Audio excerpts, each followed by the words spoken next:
wala yun. Yung may nag-aaway lang na kapitbahay. Eh, bakit po kayo umiiyak? Wala. Naawa lang ako dun sa babae. Kasi nag-aawan siya ng anak eh.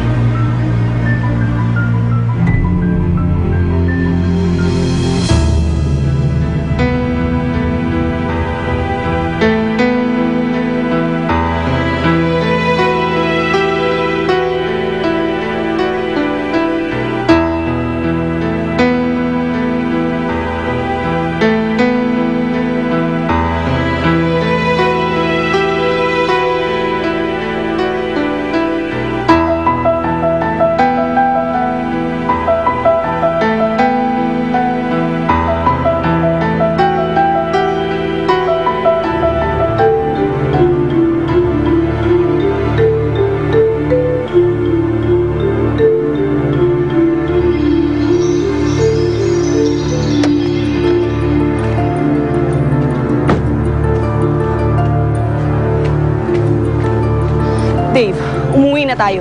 Wala ka nang aasahan dito. Stay away from me. Ikaw may kasalanan na lahat ng to. Ako? Kayo ang may kalokohan tapos sa akin ka magagalit?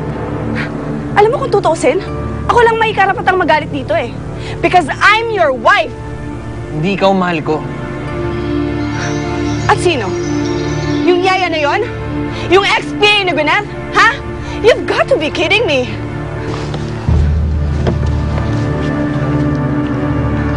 Sabihin mo na ang gusto mong sabihin.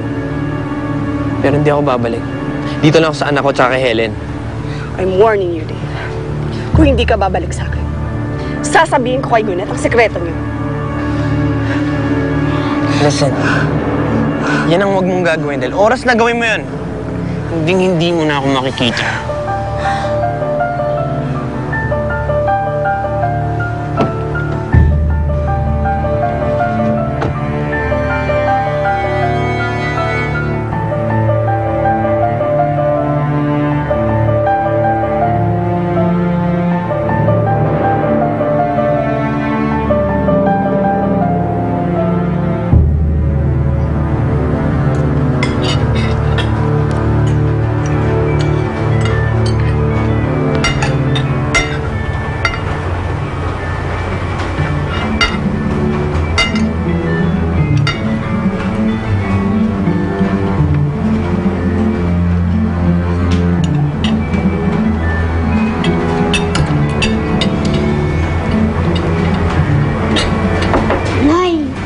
Pa po tumatawag si tatay.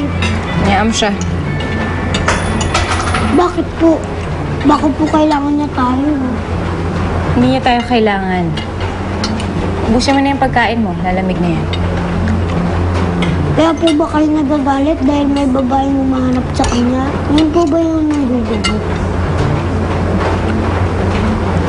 Alam ko naman po na dito sumugod yung umaway sa ating babae. Dito sa kapitbahay. Kagabi nga, may tumawag sa cellphone ni tatay. Sinagot ko. Bakit hindi mo agad sinabi sa akin? Anong sabi sa'yo? May sinabi ka ba sa kanya? Wala po. Hinahanap niya na po si tatay. Wala naman po akong sinabing masama. Mali po ba yung ginawa ko? Kaya po ba kayo nagagalit kay tatay? Hindi naman sa ganon, anak. Hayaan mo na lang kaming matatanda mag-ayos ito.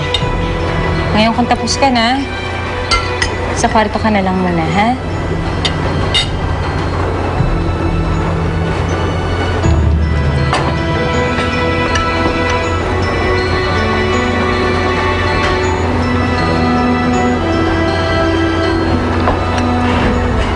Ano ba ang plano mo, Helen? Kawawa naman yung bata. Pati si Dave, kawawa naman. Eh, mukhang si Bianca lang naman ang nakausap niyan kagabi. Hindi ko na alam, Nay Anggit. Ngayong alam na ni Bianca ang totoo. Ano pong susunod? Eh, bakit kasi hindi mo kausapin si Dave? Mahalin mo, matulungan ka niya.